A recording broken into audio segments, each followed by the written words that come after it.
Alors l'UIA, c'est une histoire, je dirais, de vieille amitié depuis de nombreuses années, où on a traité de nombreux sujets, mais toujours en rapport avec le monde vivant et la nature.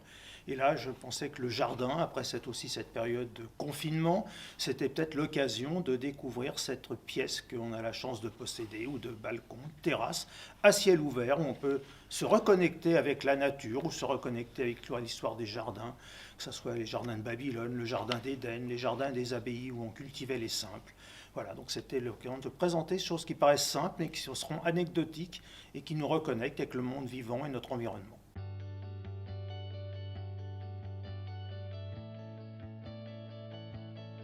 Alors ce sera 6 conférences, il a fallu choisir. On commencera bien, des premiers besoins de l'homme, c'est de se nourrir. On parlera du jardin maraîcher, de ces cultures maraîchères, qui sont souvent des plantes venues de lointains pays, hein, pensons à la pomme de terre par exemple, qui nous vient des Andes.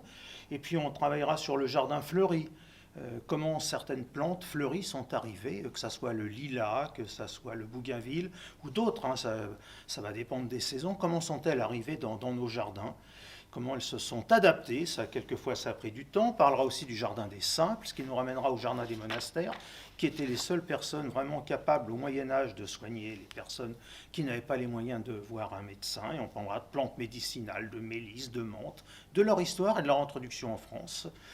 On fera un petit passage par le jardin toxique, parce qu'il faut savoir que dans tout jardin, 80% des plantes sont potentiellement toxiques. Il faut savoir les connaître, les reconnaître et apprendre à les éviter. Et chaque année, les intoxications végétales augmentent.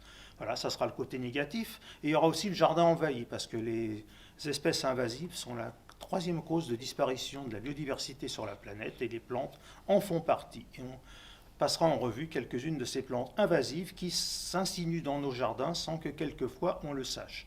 Voilà. Et on terminera par le jardin d'Éden et un retour au jardin d'Éden, où je vous ferai découvrir, et on aura peut-être l'occasion d'ailleurs de les goûter, des fruits et leur histoire, comme la pomme ou la poire. La pomme a une histoire très très longue et qui est remplie d'anecdotes que j'aimerais vous faire partager.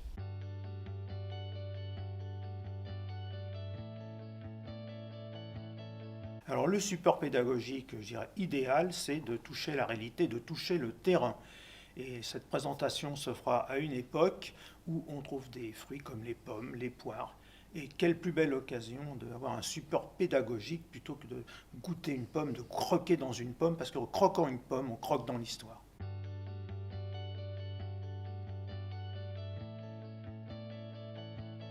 Alors pour mieux les comprendre, j'en parlerai lorsque je ferai les présentations, mais nous sommes à Versailles et le meilleur choix, c'est quand même avec Monsieur de la Quintinie, le potager du roi, et d'aller voir cet endroit unique, je dirais en France, et peut-être unique au monde, puisque Monsieur de la Quintinie avait la lourde charge de préparer et de faire fructifier certains fruits en plein hiver, alors que ce sont des fruits d'été. Donc je vous laisse à Versailles le plaisir de redécouvrir ou de découvrir ce jardin.